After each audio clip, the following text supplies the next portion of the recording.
Bonjour, ici Sébastien d'actualité-dvd.com et aujourd'hui je vais vous parler du film Pirates des Caraïbes, La Fontaine de Jouvence, version française de Pirates of the Caribbean on Stranger Tides, en édition combo Blu-ray DVD de Rob Marshall avec Johnny Depp, Penelope Cruz, Ian McShane, Jeffrey Rush, Kevin McNally et Astrid Berge-Frisbee.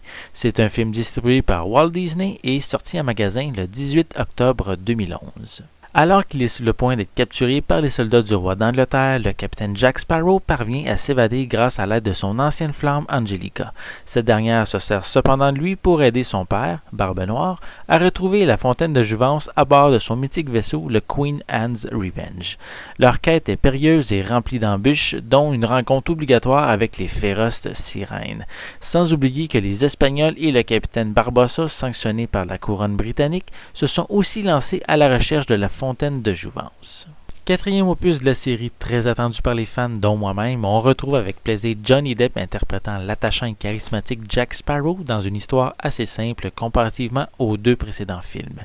De plus, les néophytes de cet univers de pirates pourront comprendre l'histoire sans problème. C'est un film qui se complète en lui-même. Bien sûr, si vous avez vu les précédents films, quelques seconds rôles sont de retour dans ce quatrième long métrage, comme le capitaine Barbossa et Gibbs. Ils ont tous un rôle important au déroulement de l'histoire et ne font pas seulement acte de présence. On découvre comme nouveau personnage celui d'Angelica, qui est une ancienne flamme de Jack Sparrow. Son interprète Penelope Cruz ne m'a pas vraiment impressionné. Son personnage n'est pas vraiment essentiel pour faire avancer l'histoire. Pour le premier rôle féminin, mais je trouve ça un petit peu dommage. Pour le scénario, on est ici devant une excellente histoire sans vraiment temps mort, ce qui est vraiment très bien pour un film de 135 minutes. On y retrouve beaucoup de moments d'action qui s'agencent très bien aux événements présentés. J'ai remarqué que comparativement aux précédentes aventures de Jack Sparrow, la majorité de l'histoire se passe sur Terre, donc aucune grande bataille entre bateaux sur mer, à l'exception d'une mutinerie, et on a également malheureusement aucun coup de canon qui est lancé.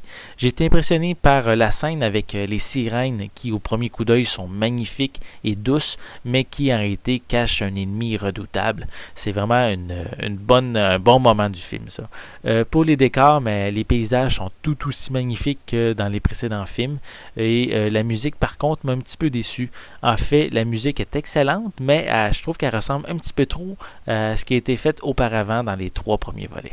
Visuellement, cette édition Blu-ray offre une qualité d'image très claire et vraiment très détaillée. C'est vraiment le genre de film qui mérite un visionnement en haute définition, donc si vous avez la chance, visionnez-le en Blu-ray. Pour les pistes sonores, elles sont disponibles en anglais, français et espagnol DTS HD 7.1 et anglais DVS stéréo, avec des sous-titres en anglais, français et espagnol. Pour les suppléments, on retrouve Disney Second Screen qui vous permet de synchroniser votre ordinateur ou votre iPad pendant le visionnement du film et ainsi consulter des informations en behind the scene. On a un commentaire audio avec John DeLuca qui est le producteur et Rob Marshall le réalisateur. On a le court-métrage d'animation Lego Pirates of the Caribbean qui est en réalité plusieurs séquences, des petites courtes vidéos présentant une scène clé du film. Donc, si on les écoute l'une après l'autre, mais on a les grosses lignes du film qui sont présentées avec bien sûr beaucoup d'humour, comme la plupart des courts-métrages d'animation de Lego. On a aussi des bloopers avec les acteurs, des bandes annonces et une copie DVD du film. Si vous avez aimé les précédents films des Pirates des Caraïbes, alors vous avez vraiment de grandes chances d'apprécier celui-ci. L'histoire est beaucoup plus simple que les 2 précédents films. Johnny Depp s'amuse toujours dans son personnage de Jack Sparrow et l'ambiance du film est très festive. En tant que tel, l'évolution de Jack Sparrow ne se fait pas vraiment sentir. Peut-être que certains d'entre vous seront déçus par ce point-là, mais on ne peut pas nier que le film est très efficace pour son divertissement. C'était Sébastien, je vous remercie et je vous souhaite un bon visionnement.